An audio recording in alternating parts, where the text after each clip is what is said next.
በስመ አብ ወወልድ ወመንፈስ ቅዱስ አሐዱ አምላክ አሜን። የተወዳችሁ በጌታችን በኢየሱስ ክርስቶስ ሰማያዊ በሆነ ስፍራ መንፈሳዊ በሆነ በረከት የተባረካችሁ መስቀል ላይ በተሰቀለ ጊዜ ዕዳ ሲከፍል ዕዳ የተከፈለለት የዳነ ሕዝብ ያረጋችሁ በጌታችን መስቀልና ትንሣኤ የከበርን ልጆች ወራሾች እንድንሆን የተመረጠን በእግዚአብሔር የተወደዳችሁ ብሩካን ሁላችሁ እንደምን ቆያችሁ? ሁሉን የሚችል አምላክና ጌታ ስሙ የተወደደ የተመሰገነ ይሁን። እንግዲህ ዛሬ ሰሙነ ሕማማታችን ፈጽመን ጌታ መሰቀሉን አወጀን። ጌታችን ከዮሴፍ ከኒቆዲሞስ ጋር በእምነት ሆነን አስቀበረ ነው። ለመቃብር ወደ ጎልጎታ መቃብር አስገብተን ነው በእምነት እነዚህን የአይሁድ ሰንበት በትባል በዚህ ቀዳሚትን ያከበርን ታላቅ ጸጥታ ነው። በአባቶቻችን ገብረ ሰላም እያሉ ሰላም አደረገ እያሉ በየቤቱ ቅጤማ ይዘው እየዞሩ የጌታችን የሞቱን ዋጋ እንዴት ሰላም እንደሰጠን እየተናገሩ እያበሰሩ በኢትዮጵያ ቤተክርስቲያን ብዙ ምዕመናን ቤት ይሄዳሉ። እኛም ሰላም ደርሶናል፣ ክብር ምስጋና ይገባዋል። እንግዲህ ዛሬ ርዕሱ ላይ እንዳያችሁት እግዚአብሔር ዝም ሲለን እኛ የሚሰማንና የሚሆነው ነገር ምንድን ነው የሚለው የምናይበት ነው። ምክንያቱም ዛሬ የዝምታ ቀን ነው። ጌታችን 9 ሰዓት ላይ ነፍሱን በገዛ ፈቃዱ ከሰጠ ከተወ በኋላ ቅዱስ ሰውነቱን ከመስቀል አውርደው ኒቆዲሞስ ዮሴፍ በባዶ መቃብር ማንም ባልተቀበረበት ማለት በተቀበረ መቃብር ውስጥ ቀብረውት ነው የሄዱት። ያው ሰንበት ገባ። ከ12 ሰዓት ከ11 ሰዓት ጀምሮ የአይሁድ ሰንበት ይገባል። እንደ ልማድ አረፉ ይላል። በዛ ጸጥታ ውስጥ ጌታችን ኢየሱስ ክርስቶስ ጉዳዩ ያበቃ ነገር የተጠናቀቀ በቃ እሱም የሞተ ይመስል ነበረ። ነገር ግን እንደሱ አልነበረም። በዛ ጸጥታ ውስጥ ጌታ ኢየሱስ ክርስቶስ በሲኦል ላሉት ነፃነትን ሰላምን ይሰብክ ዘንድ ወደ ሲኦል ሄዶ ነበረ። ጸጥታ ውስጥ ትልቅ ስራ ይሰራ ነበር። ሰው የማይገምተው ሊያስበው የማይችለውን ስውሩን ዓለም ይሰራ ነበር እና ያ ትልቅና አስገራሚ ስራ በሲኦል ለነበሩት ነፃነትን አርነትን እየሰጠ በክርስቶስ ሞት ተስፋ ላሉ ለጠበቁ ሰዎች ሁሉ አርነትን እየሰጠ የነበረበት ሰዓት ነው እስከ ትንሣኤው ድረስ እና የጌታ ዝምታ ትልቅ ስራ የሚሰራበት መሆኑን ያስተማርበት ሰዓት ነው። የጌታችን ዝምታ የእግዚአብሔር ዝምታ በእያንዳንዳችን ኑሮ ውስጥ የምናየው ነገር ነው። ብዙ ሰዎች ብዙ እንጸልያለን፣ ብዙ እንጾማለን። በአንዳንድ ጉዳዮቻችን ላይ አጥብቀን ሱባኤ ገብተን ጸልየናል። ግን እስካሁን ድረስ መልስ ያላገኘን ሰዎች አለን። በዚህ ምክንያት አሁንም ታግሰን እንጸልያለን። ደግሞ ትዕግስታችን አልቆ ጸሎት ያቆምን አለን። መዝገባችንን የሰበሰብን አለ። ሁለተኛ የእግዚአብሔርን ቤትና ስም አልጠራም ብለን አኩርፈን ደግሞ የጠፋንም ሰዎች አለን። የእግዚአብሔር ዝምታ ካልገባን በጣም ከባድ ፈተና እንደሚሆንብን የታወቀ ነው። ምክንያቱም በዚህ ዝምታ ውስጥ የተፈተኑ ሰዎች ነበሩ። ከነዚህ መካከል ጌታን ትወድ የነበረችው መግደላዊት ማርያም አንዷ ነበረች። መግደላዊት ማርያም ሰንበት አሰራት እንጂ አትቀመጥም ነበር። ምክንያቱም ጌታ ሲሞት የሚነሳ አልመሰላትም። በቃ መስቀል ላይ ሲያንቀላፋ ስታየው ሞቶ የሚቀር ነው የመሰላት። ከዛም አልፎ በድኑ የሚሰረቅ ጠባቂ የሌለው ከርታታ ነው የመሰላት። የእሷ እጅ ላይ የሚቀመጥ ነው የመሰላት። ያው ፍቅር ሞኝ ያደርጌል ሞኝ አድርጓት ነበር። ያ ጸጥታ ማርያም መግደላዊትን ረብሿት ነበር። ገና ሰንበት ሲወጣ ከሌሊት ተነስታ ነው ወደ መቃብር የሮጠችው። በሚያስገርም ሁኔታ መቃብሩን መላእክት ከፍተው ሊያሳዩት ሲሞክሩ አልተረዳችም። ተሰረቀ ብላ አለጮች። ራሱ መምህሩ ተነስቶ አጠገቧ ቆሞ ስታዩ ሰርቀው ከሆነ መልስልኝ ብላ የማይጠይቅ ጥያቄ ጠየቀች። አንድ አይሁዳዊ በድን አይሰርቅም። በአይሁድ ስርዓት በድንን መንካት እንደ ትልቅ ርኩሰት ነው የሚቆጠረው። የጌታችን ክርስቶስ በድን ይሰረቃ ብሎ ማሰብ በዛ ማህበረሰብ ውስጥ በጣም ከባድ ሀሳብ ነው። ግን ያንን ሁሉ አስባ ጌታን እንደተሰረቃ ታስብ ነበር። የጌታን ዝምታ ያልገባት ስለነበረ ነው። የጌታ ዝምታ ለሁሉም አይገባም፣ ሁሉም አይረዳውም። ስለማይረዳው ይፈተንበታል። በጣም ብዙ ይፈተንበታል። እግዚአብሔር ልጅ ብዙ ጸሎት ጸልየናል፣ ግን እስካሁን መልስ የለም። ጉዳያችን ያው ነው። ብዙ ዛት ጾመናል፣ ግን መልስ የለም። አንዳንዶቻችን ጀንበር እስክትጠልቅ ነው የምንጾመው፣ እግዚአብሔር ግን መልስ አልሰጠንም። አንዳንዶቻችን ለእግዚአብሔር ቤት የማናደርገው ነገር የለም። ለድሃ ሲባል ለምን ሲባል ግን እግዚአብሔር መልስ አልሰጠንም። የለም እንደኛ በመነፍረቅ የሚጸልይ ሰው የለም። እንደ ማርያም መግደላዊት ግን የለም፣ መልስ አልሰጠንም። ግራ ሲገባን ድረስ እግዚአብሔር ዝም ያለን ሰዎች ብዙ አለን። እና ይህ ዝምታ ምንድን ነው ታዲያ? ዛሬ ከሰማኑና ካየነው ታሪክ አንጻር በሲኦል ገብቶ ለሲኦል መውታን ነፃነትን እየሰበከላቸው እንደነበረ በስውር በእኛ ህይወት ውስጥ የሚሰራውና የሚያሰናደው ነገር እየነበረ እንደሆነ ማወቅ ያስፈልጋል። እኛ ማናውቀውን ያልገባንን ነገር እየሰራ ነው እግዚአብሔር። ማርታ፣ ማርያምና አልዓዛር በቤታንያ ይኖሩ ነበር። አልዓዛር በታመመ ጊዜ ወደ መምህሩ የምትወደው ታሟል ብለው ልከውለት ነበር። እስከዛ ድረስ ጥሩ ነው እነ ማርያም ጋር ያለው ነገር። ያው ከታመመ ጌታ ኢየሱስ ያድነዋል ብሎ አስበዋል። ለምን? ጌታ ይወደው እንደነበር ያውቃሉ። ግን አልዓዛር ሞተ። ጌታም አልመጣም፣ ታሞም አልመጣም፣ ቀብር ብሎ አልመጣም። 4 ቀን ከሞላው በኋላ 3 ካለፈ በኋላ መጣ። በደንብ መሞቱ ሲረጋገጥ ነው የመጣው። በ4ኛው ቀን ሲመጣ የነ ማርታና የነ ማርያም መንፈስና ልብ ፈሶ ጠበቀው። ተስፋ ቆርጠው ጠበቁት። አንዳንድ የእግዚአብሔር ዝምታ ተስፋ እንድንቆርጥ ሊያደርገን ይችላል፣ ካልገባ ዓላማው ካልገባ። በቃኝ ጸሎት፣ በቃኝ ጾም፣ ቤተክርስቲያን መሄድ ምን ያደርግልኛል፣ ምን አገኘው የሚሉ ስንት ሰዎች አሉ። ተስፋ ቆርጠው ተቀምጠው አገኘን። ቀድማ የመጣችው ዮሐንስ ወንጌል 11 አንብቡት። ማርታ ነች።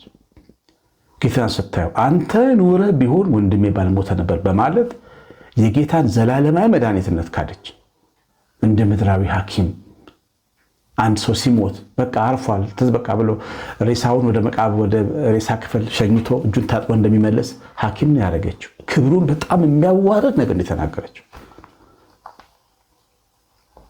እየተከራከረችም ታስቸግረው ነበር ለማስተማር ሲሞክር።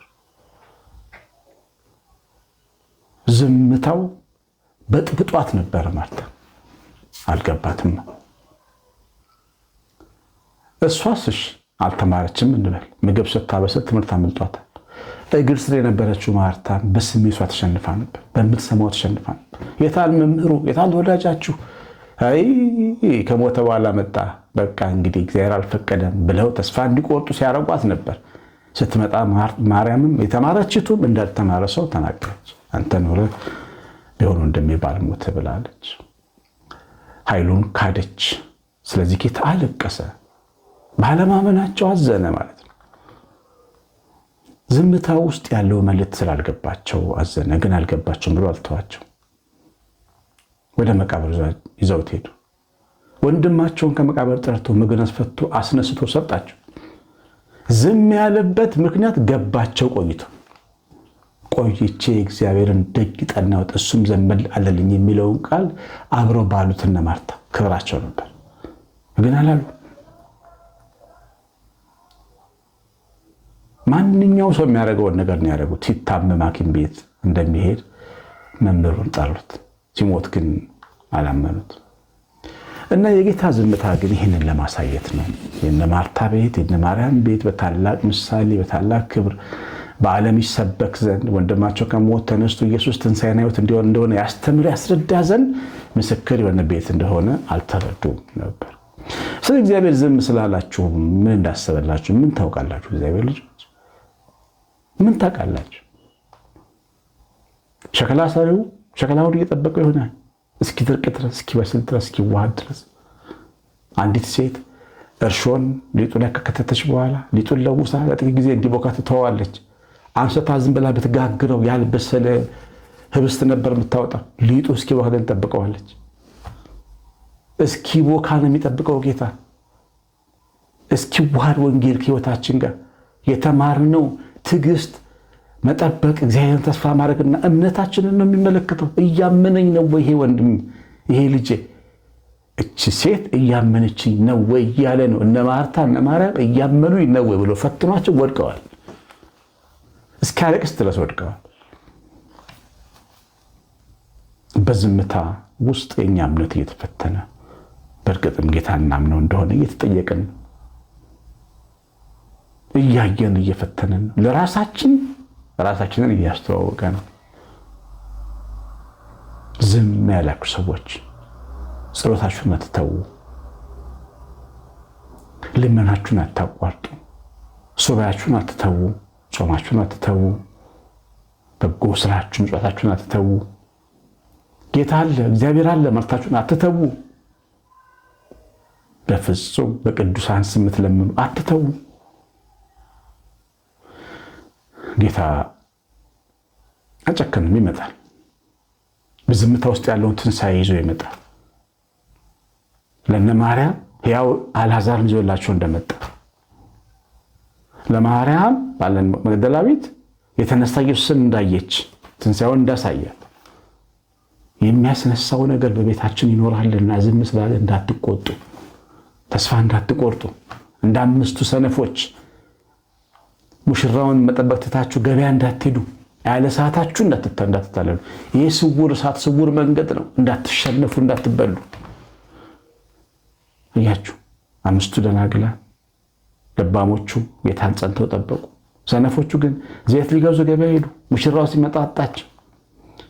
ሲመጣ ጸሎት ቤታችሁ ውስጥ እንዳያጣችሁ፣ ቅዳሴ ቦታችሁ እንዳያጣችሁ፣ ጾማችሁን ትታችሁ እንዳያጣችሁ፣ ምን ያደርግልኛል እግዚአብሔር ብላችሁ ክዳችሁ እንዳትጠብቁት፣ በረከታችሁ እንዳትጠብቁት። እንደዛ ያኛውም ዋጋ ካስከፈለ መካድም ማኩረፍም መቆጣትም መናደድም ይቅርብን እግዚአብሔር ማለትም ዋጋ ካስከፈለ ለዚህኛው ብትከፍሉ ይሻላል፣ ለክፉ ዋጋ ከመክፈል። እግዚአብሔር ልጅ በዝምታ ውስጥ ያለውን ድንቅ ጥበብ ማንም ሰው መረዳት አይችልም። ግን ይሄ ነው። ቀዳሚ ዝም አለች፣ እሑድ ግን ታላቅ ትንሣኤ ብርሃን በራ። ሐዋርያት እልል የሚሉበት እሑድ መጣ። ችንካሩን እያዩ ተነሳ ብለው የሚመሰክሩበት እሑድ መጣ። ኢየሱስ ክርስቶስን በዓይናቸው የሚያዩበት እሑድ መጣ። አዎ ጊዜ ያልፋል፣ ቀን ይለወጣል፣ ጨለማ ይነጋል፣ ዝም ያለው ይናገራል። ያሰበውን ሐሳቡን ያሳየናል። እኛ የምናስበው እና እሱ የሚያስበው በጣም ይለያል። እኛ እንደ ሰው ነው የምናስበው። ማርያም መግደላዊት ጌታን አትክልት ጠባቂ መስሏት ነበረ። እኛ የምናስበው እንዲያ ነው። እሱ ግን የትንሣኤ ጌታ ነው አጠገቡ ያለው። በቃ እኔን ትቶኛል፣ እኔን ትቶኛል የለም የምትሉት እናንተ ናችሁ። ጌታ ግን አልተዋችሁም። አጠገባችሁ ቆሞ እያያችሁ ነው። ሸክላው እስኪበስል ድረስ እያየው። ሌላ ነገር ውስጥ አትግቡ። እንደ ሰው አይደለም። ኢሳይያስ ሐሳባችሁ ከሐሳቤ ሰማይ ከምድር እንደሚርቅ ይርቃል ብሎ እግዚአብሔር የተናገረውን ነግሮናል። እኛ የምናስበው እንዲህ፣ እሱ የሚያስበው እንዲህ፣ እኛ ምንፈራው እንዲህ፣ እግዚአብሔር የሚያቅደው እንዲህ። ስለዚህ በሕይወታችን ውስጥ ሊሰራ ያስበው ነገር ስለማናቅ ተስፋ ሳንቆርጥ እንጠብቀው። በብርሃኑ ተመላለሱ፣ ተስፋ አድርጉ። ይመጣል፣ ይጎበኛል፣ ያድናል፣ ይታደጋል። ይህን እወቁ። የሰማኑን በልቦናችን ጻፍ። እግዚአብሔር ቸርነት የእናታችንን ቤታችን ላይ በረከት የሚላት ጥበቃ አብሮን ይሁን። የትንሣኤ ብርሃን ቤታችሁን ይሙላ። የክርስቶስ ብርሃን ልባችሁን ይሙላ፣ መንፈሳችሁን ይሙላ። ኮሜንት አድርጉ። እንኳን አደረሰ በሉኝ። ኮሜንት አድርጉልኝ። ላይክ በተን ተጫኑ። በጣም ለኔ ትልቅ ብርታት ይሰጠኛል። ቀሲስ አሸናፊ ገብረማርያም ነኝ። ሰላም